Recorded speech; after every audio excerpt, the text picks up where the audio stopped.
Poetry Out Loud is a national arts education program that encourages the study of great poetry by offering free educational materials and a dynamic recitation competition for high school students across the country. This program helps students master public speaking skills, build self-confidence, and learn about literary history and contemporary life. Hi, my name is Lynette Johnson. I'm a poet, spoken word artist, and workshop facilitator, and it is my pleasure to be the MC for the Connecticut Poetry Out Loud State and Regional Finals. The students will be judged on physical presence, voice and articulation, dramatic appropriateness, evidence of understanding, and overall performance. There will be 3 rounds. All students will compete in rounds 1 and 2. 5 students will move on to round 3. And from there, a winner and a runner-up will be selected.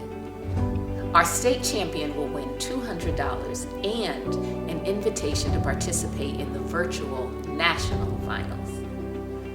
The champion school will also receive $500 to purchase poetry books.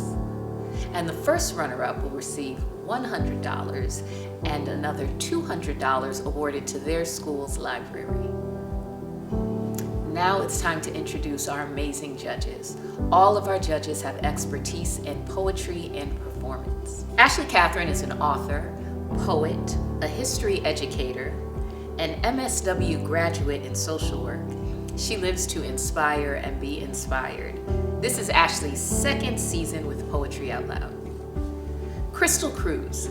Crystal Cruz is a poet and writer and mental health professional from Hartford, Connecticut. She loves to highlight mental health topics in her writing and often finds a way to make both of professions intertwine. Crystal aims to inspire others through relatability and transparency.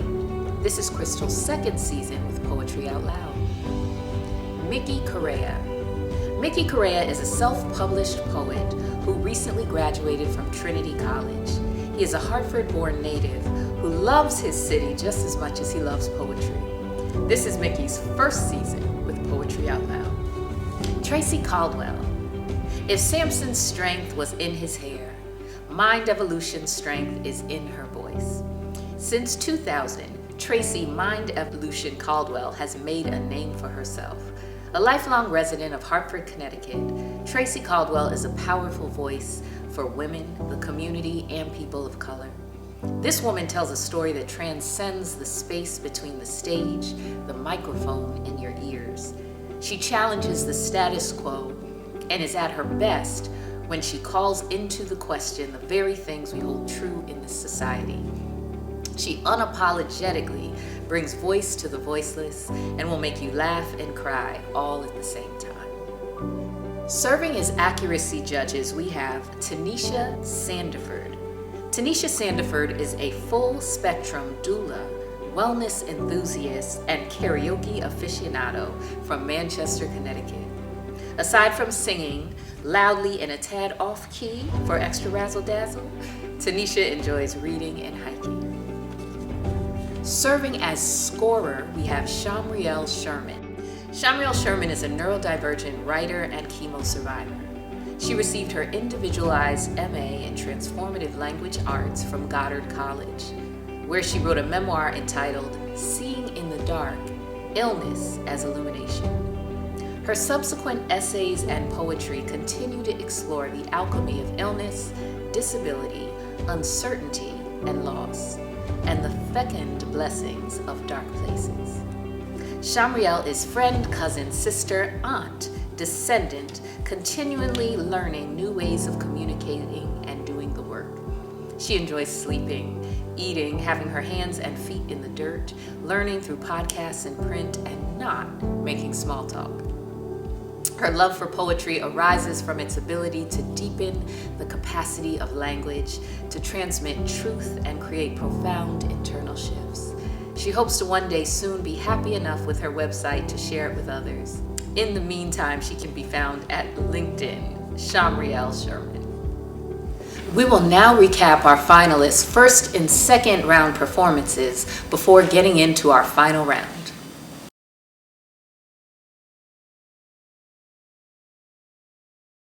Katrina McCord is a 2022 graduating senior at Granby Memorial High School.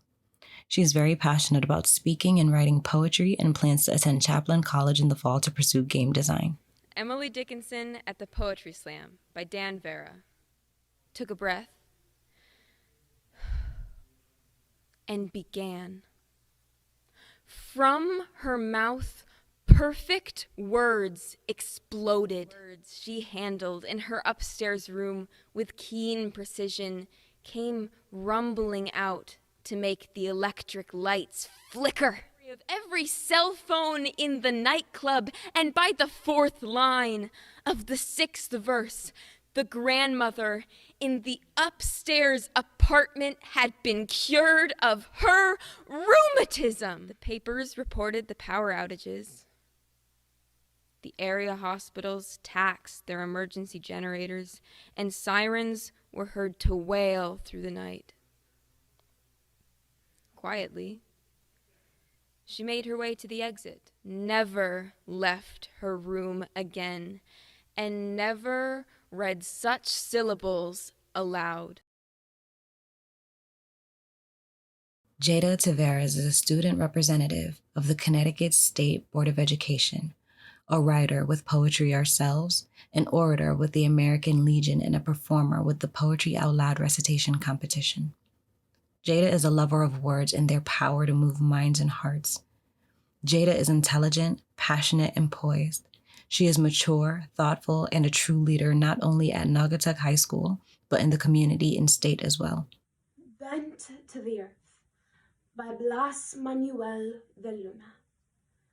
They had hit Reuben with the high beams, had blinded him so that the van he was driving, full of Mexicans going to pick tomatoes, would have to stop.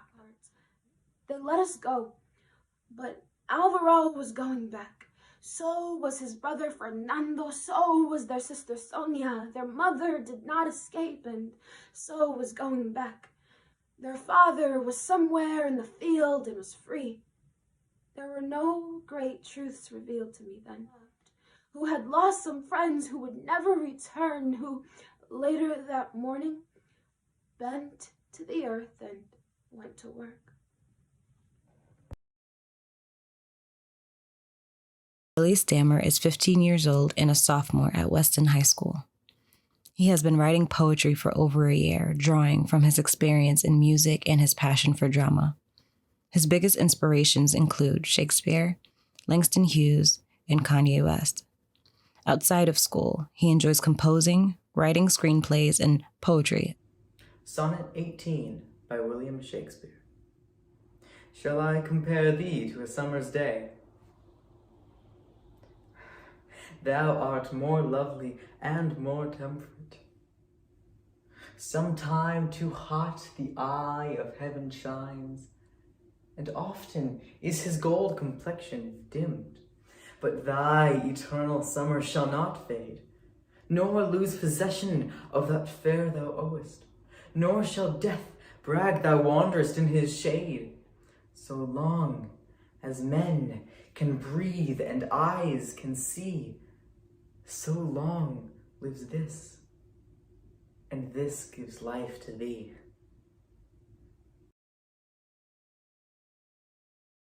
Matthew Neves is a junior at Stafford High School. He is a photographer, creative writer, and nature enthusiast. The Calm by Sean O'Brien. At the mouth of the river, moon, stars, an arctic calm. The mind says now, but the stars on their angelic gimbals roll and fade, a tide of constellations breaking nowhere every night about this time. And knowing that song, we share a moment with the saved before we leave to make the crossing.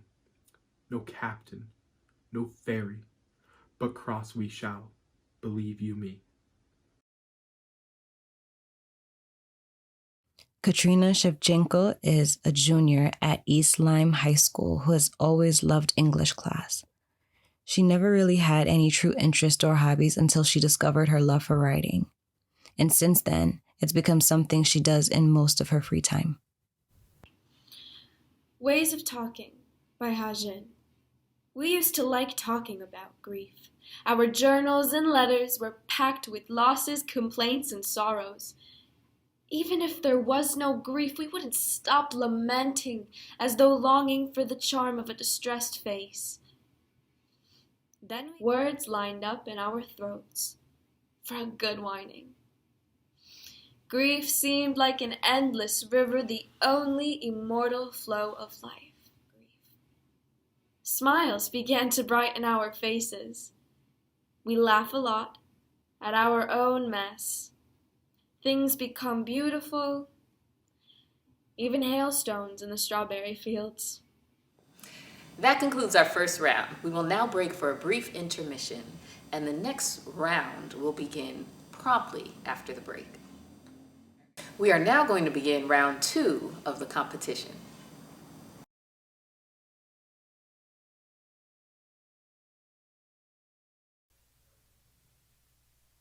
The Days Gone by James Whitcomb Riley. Oh, the days gone by, days gone by, the apples in the orchard and the pathway through the rye, when the bloom was on the clover and the blue was in the sky and my happy heart brimmed over in the days gone by. Oh, the days gone by. Oh, the days gone by. When life was like a story, holding neither sob nor sigh in the golden, olden glory of the days gone by.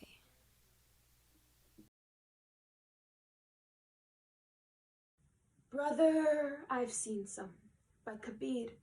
Translated by Eryn Krishna Mithra. A mother delivered after her son was. A guru prostrated before his disciple. A buffalo going out to graze, sitting on a horse. A tree with its branches in the earth, its roots in the sky. A tree with flowering roots. This verse, says Kabir, is your key to the universe, if you can figure it out.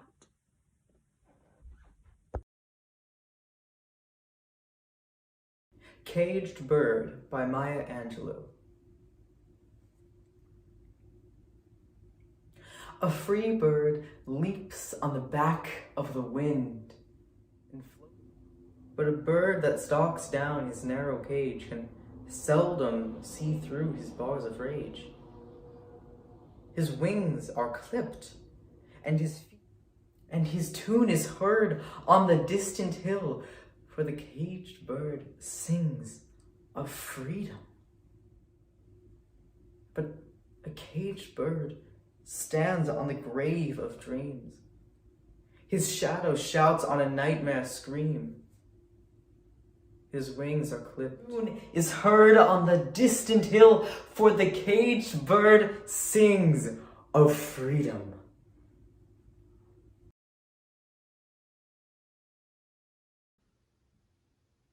It's the Little Towns I Like by Thomas Lux.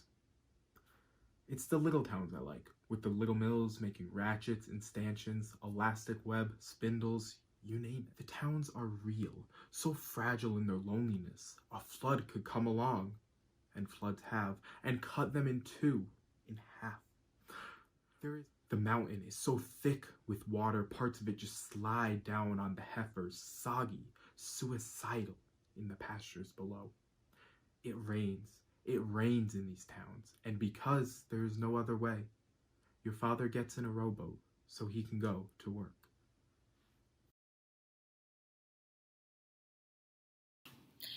The Arrow in the Song by Henry Wadsworth Longfellow. I shot an arrow into the air. It fell to earth, I knew not where. I breathed a song into the air. It fell to earth, I knew not where. For who has sight so keen and strong? Long, long afterward, in an oak, I found the arrow still unbroke, and the song from beginning to end I found in the heart of a friend. We will now begin our third and final round. After the round, we will pause for a brief break and announcement for the Connecticut Office of the Arts. An Anthology of Rain by Phyllis Levin. For this, you may see no need. You may think my aim dead set on something devoid of conceivable value. An anthology of rain. A collection of voices telling someone, somewhere, what it means to follow a drop traveling to its final place of rest. But do consider this request if you have pressed your nose of any shape against a window, odor of metal faint, persistent, while a storm cast its cloak over the shoulder of every cloud in sight. You are free to say whatever crosses your mind when you look at the face of time in the passing of one drop, gathering speed, one drop chasing another, racing to reach a fork in the path, lingering, before making a detour to join another, fattening on the way until entering a rivulet, running to the sill. So please accept this invitation. You are welcome to submit. There is no limit to its limit. Even the instructions are a breeze, as long as you include nothing about yourself except your name. Your address remains unnecessary, for the rain will find you. If you receive it, it receives you. Whether or not you contribute, a volume is sent. And when you lift the collection, you may hear, by opening anywhere, a drop, and its story reappear as air turns to water, water to air.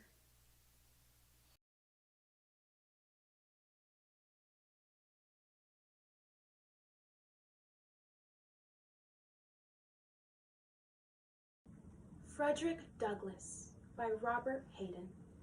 When it is finally ours, this freedom, this liberty, this beautiful and terrible thing, needful to man as air, usable as earth, when it belongs at last to all, when it is truly instinct, brain matter, diastole, systole, reflex action, when it is finally one, when it is more than the gaudy mumbo-jumbo of politicians, this man, this Douglass, this former slave, this Negro beaten to his knees, exiled, visioning a world where none is lonely, none hunted, alien.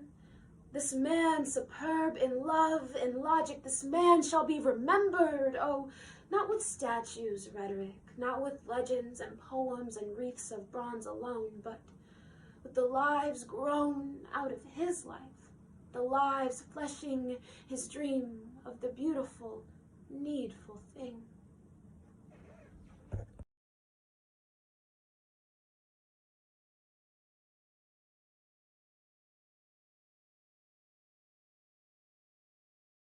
Epitaph by Catherine Phillips on her son H.P. at St. Sith's Church, where her body also lies interred.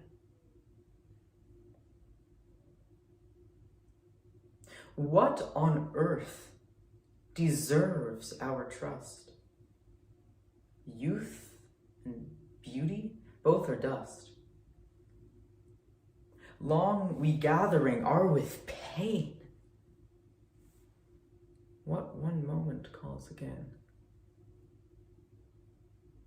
7 years childless marriage past.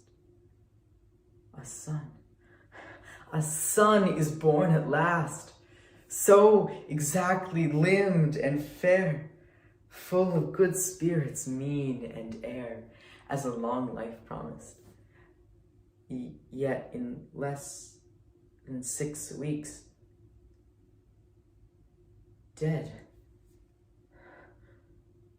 Too promising, too great a mind in so small room to be confined. Therefore, as fit in heaven to dwell, he quickly broke the prison shell. And so the subtle alchemist can't with Hermes' seal resist the powerful spirit's subtler flight, but will bid him long good night.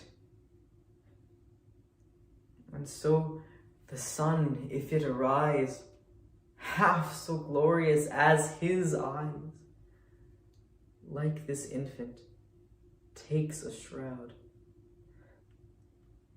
buried in a morning cloud.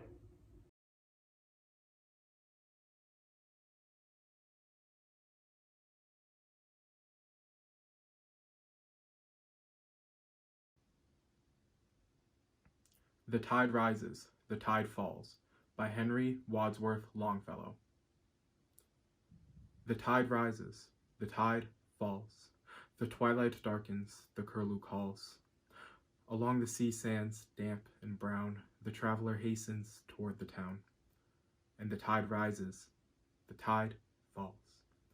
Darkness settles on roofs and walls, but the sea in the darkness calls. The little waves with their soft, white hands efface the footprints in the sands, and the tide rises, the tide falls.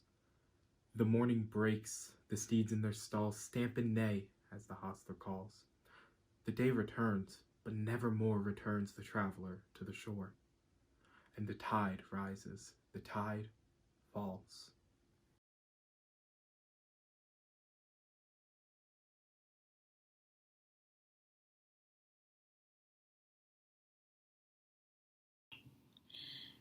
Acquainted with the Night by Robert Frost.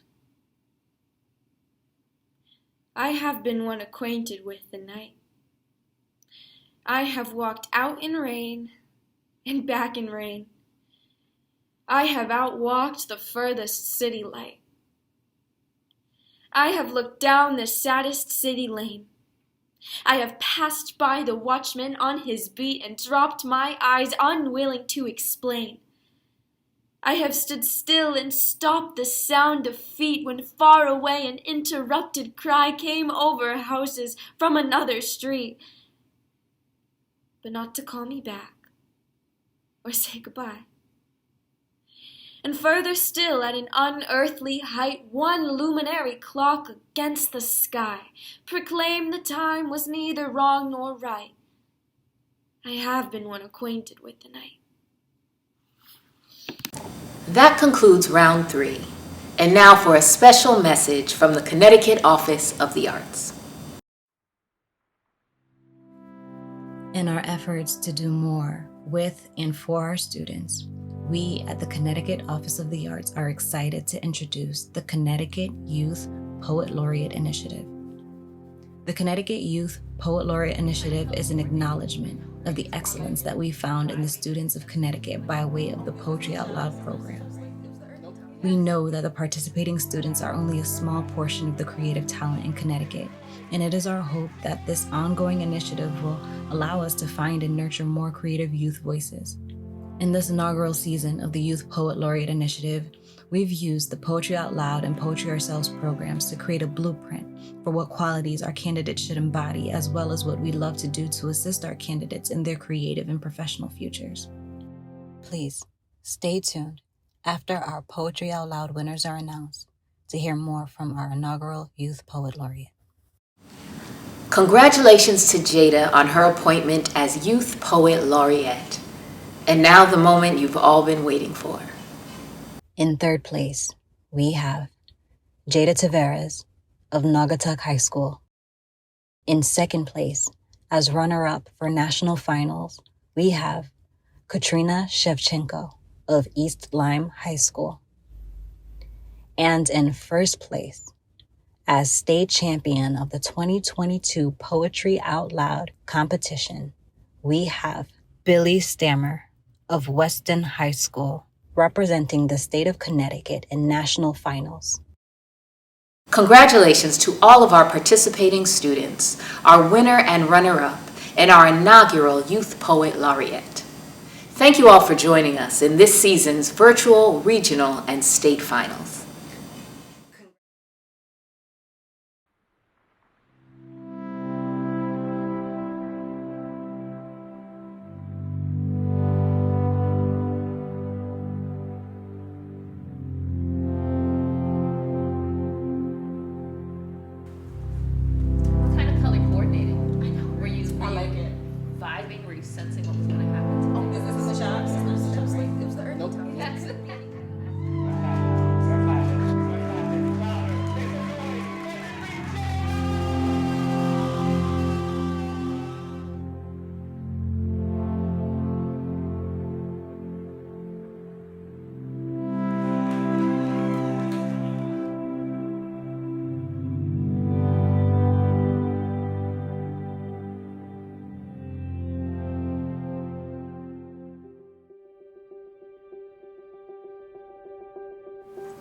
Miss Jada, how are you today? I'm great. Thank you. I'm so happy to see you.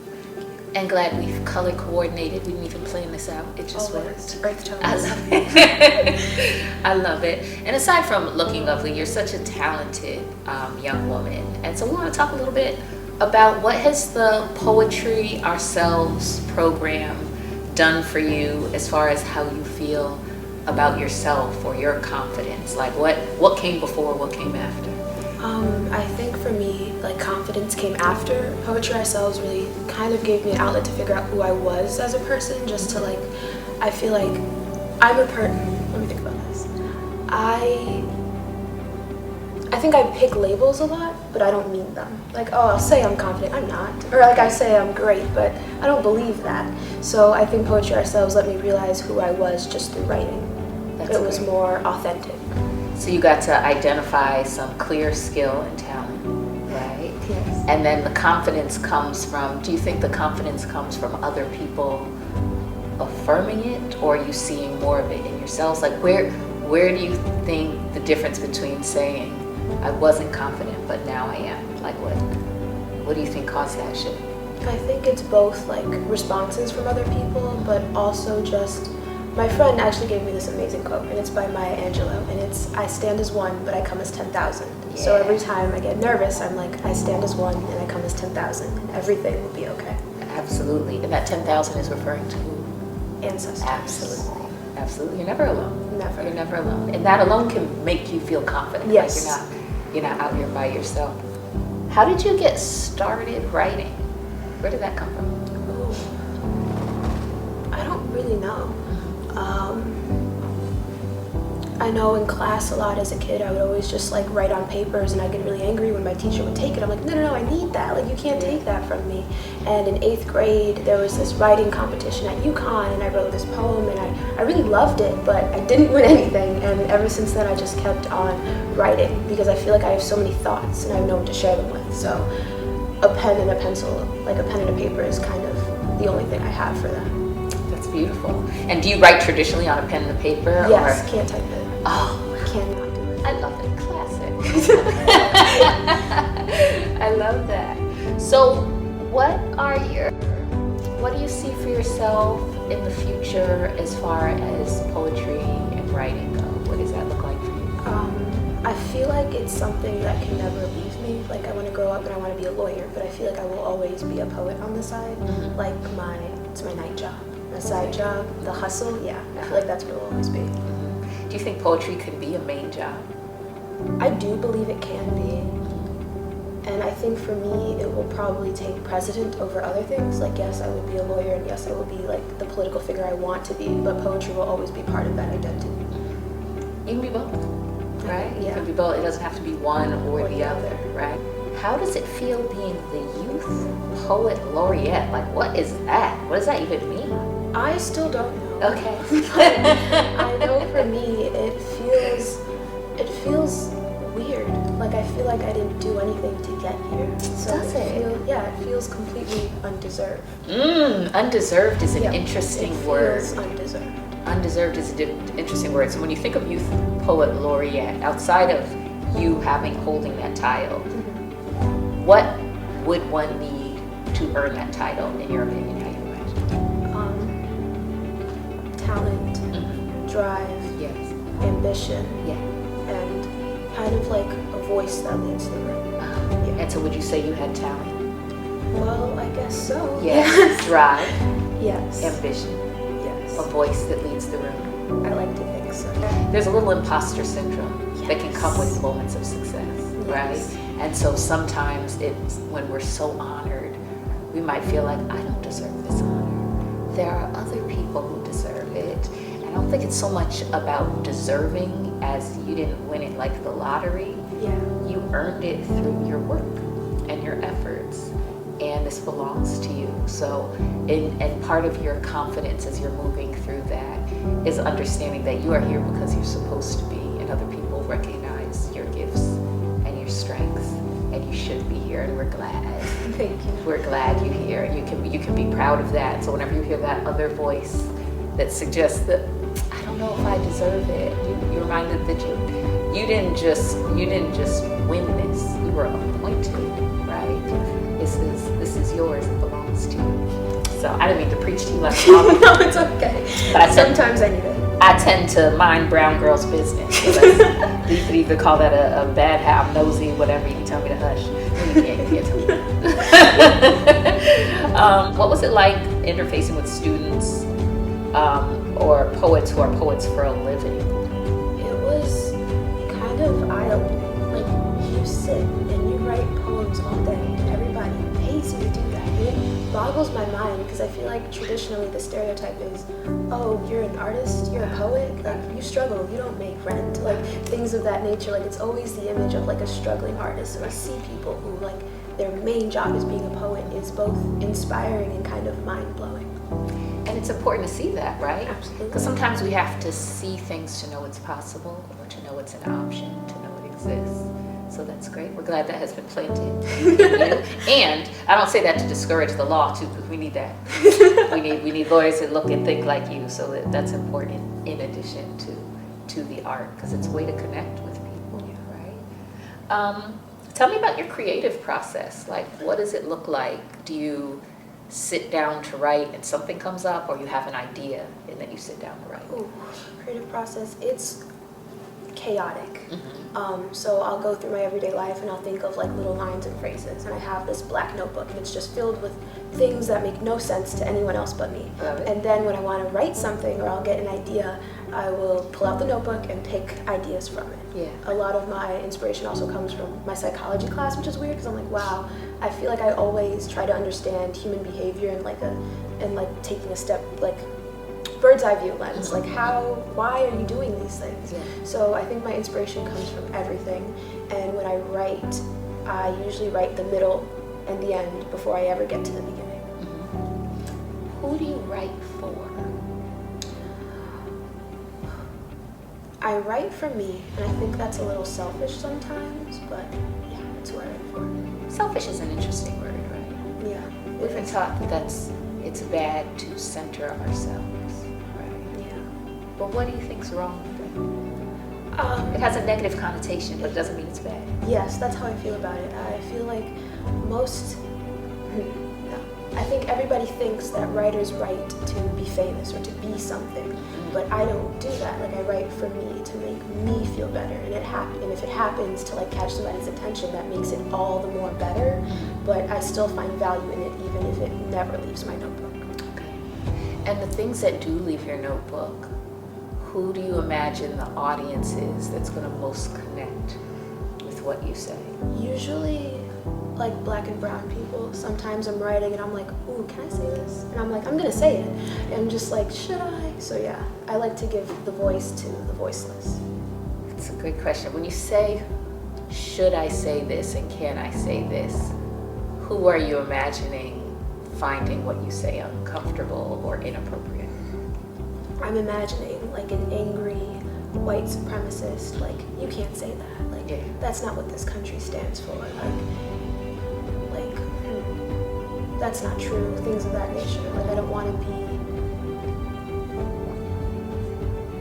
I don't know what the word is, but I really don't want somebody to look at my work and be like, that's fake, because it's not. Like, it's the most authentic part of me. Yeah. I like how you think. This is good. Who influences your work? Is there a person or people or music? I know you said psychology inspires you, but who influences your style? Influences? Originally when I started writing, I had like nobody to influence me. Like, it was kind of just how I felt. And over the past couple months, I've found inspiration from a lot of writers. One of my favorites is James Baldwin. I was watching a documentary actually the other night, and he was saying how he doesn't feel like he was like a radical person, that he was more of a social observer. He sat back and watched everything happen, and all he did was document it. And I feel like that is like the essence of who I am. Like, I will document everything, but somehow I won't feel that that's enough. James Baldwin, what did you get introduced to James Baldwin? Actually, in my Black and Latino Studies class, I have an amazing teacher, and she was like, I need to show you guys this documentary. And I've looked at James Baldwin books, and I'm like, I don't want to read that. And it seemed heavy. yeah, I was like, this feels like too much for me. But we were watching, it was actually a book that he never finished writing because he died, and it was like 30 pages, but it was turned into a video essay, and it was probably one of my favorite works ever. Yeah. Who would you like to inspire? I would like to inspire the quiet kids in the corner of classrooms, because that's who I was. And you say was in past tense, so you no longer see yourself as the quiet kid? No. No. I'm always the kid raising her hand. I'm always the controversial kid. Like, I've learned that biting my tongue isn't fun for me, so everyone around me is going to have to deal with it. All right. Yep. If you don't like it, well, then you can leave the room. I love it. So you imagine other quiet kids have things they want to say and just haven't figured out how to get their voice in the room. That's how I feel every quiet kid is. I feel like if I could go inside the minds of quiet kids, I would, because I feel like they think and feel so much more than the average person ever does. Quiet kid could be an interesting title for something. It could be. What is it you want people to know about you as a person? What is it you think people get about you, or what is things that they don't quite understand about you? What do you want people to know about you? I want people to know that I don't do things for them to recognize it. You know what I mean? For the past couple months, I've been in this phase of I am worthy enough whether somebody tells me or not. So my thing is, like, I've learned to take up space in a room, so whether you like this or not, I'm going to do it. And if you're uncomfortable, that's not me being mean, but that's you having a problem within yourself. And that sounds very blunt and harsh sometimes, but I just wish people knew that. Like, I'm not here to cater to everybody. I can't. It's not my job. It's not my place. It's not even an attainable thing to do. I don't know if you know how advanced thinking that is for a young person, but it's a gift to yourself, because what it can do is you become imprisoned to how other people feel about you, and that can become your guide, so that you have recognized that at this point in life. Well, it will serve you well, which also serves others, because if you're in a public space and you're talking about this, it can free other people from being trapped into how other people feel about them. Well, Jada, it has been an absolute pleasure talking to you. Do you have any other things you want to add? Any questions? Questions. I always get asked, what does being a poet mean to me? And I don't know yet. So I wonder, what does being a poet mean to you? That's a good question. So I think for me, being a poet has been an outlet. So I was also a quiet kid. I also have some introverted tendencies. And for me, what I didn't learn until later, it was also a way that I learned to gain approval. When I wrote, teachers saw me, right? I was invisible till they were like, oh, this little girl has something to say. So it was a way for me to become a part of the conversation. And later, as I got older, realizing when I spoke my truth or said the thing that someone else wanted to say, that was a gift, and it allowed a connection. So a gift to people, like, oh, you said something that I wouldn't have said or couldn't have said that way. So poetry for me has been a way to creatively tell stories, to connect connect and encourage, and to push or be controversial when my instinct and what I was taught was to be good and quiet and appropriate. And it's been a way to be loud and intrusive and disruptive. So poetry has been my outlet to be more free in this life. It's a great question. Thank you. Thank you, Ms. Jada. Well, it's a pleasure. Thank you. Talking to you. Thank you so much for your time. In our efforts to do more with and for our students, we at the Connecticut Office of the Arts are excited to introduce the Connecticut Youth Poet Laureate Initiative. The Connecticut Youth Poet Laureate Initiative is an acknowledgement of the excellence that we found in the students of Connecticut by way of the Poetry Out Loud program. We know that the participating students are only a small portion of the creative talent in Connecticut, and it is our hope that this ongoing initiative will allow us to find and nurture more creative youth voices. In this inaugural season of the Youth Poet Laureate Initiative, we've used the Poetry Out Loud and Poetry Ourselves programs to create a blueprint for what qualities our candidates should embody, as well as what we love to do to assist our candidates in their creative and professional futures. It is our hope that in presenting students as the pictures of creative expression and bravery, that it will embolden others to use the voices we know they have to serve their communities and the world at large. The mission of the Youth Poet Laureate is to serve as a voice for their generation and to serve as permission for their peers to stand up and speak up. More information on this initiative can be found on Connecticut's official state website. It is our honor to present Jada Taveras of Naugatuck High School as Connecticut's inaugural Youth Poet Laureate. Jada has exemplified all that we hope our future Youth Poet Laureates will: courage, creativity, authenticity, humility, and a dedication to growth. We are sure that in this first ever season, our Youth Poet Laureate will inspire us all.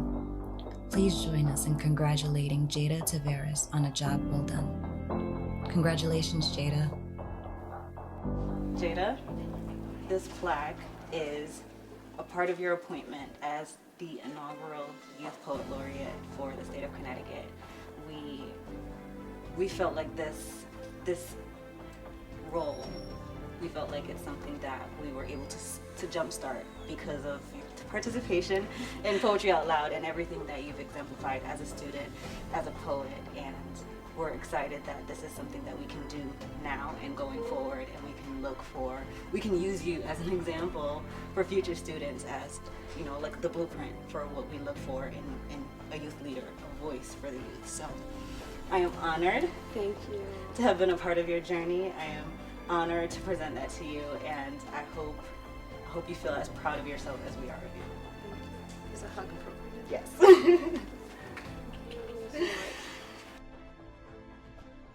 I am Connecticut Poetry.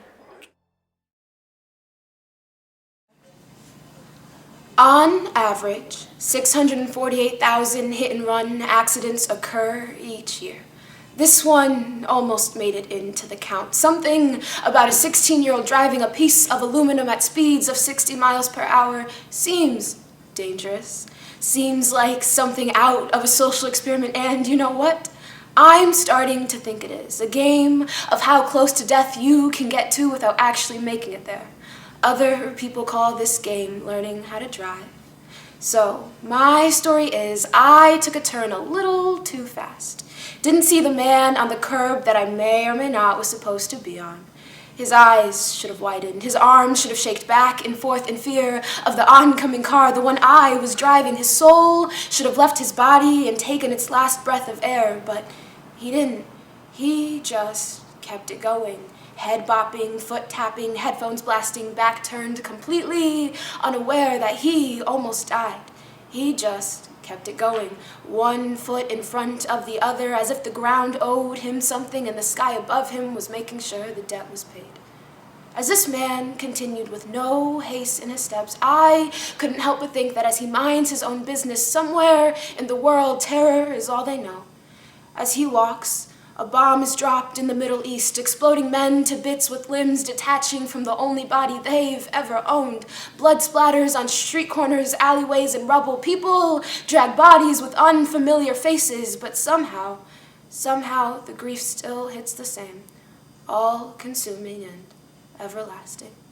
The man on the curb takes another step, and somewhere in the world, a girl is at the grocery store loading up her car.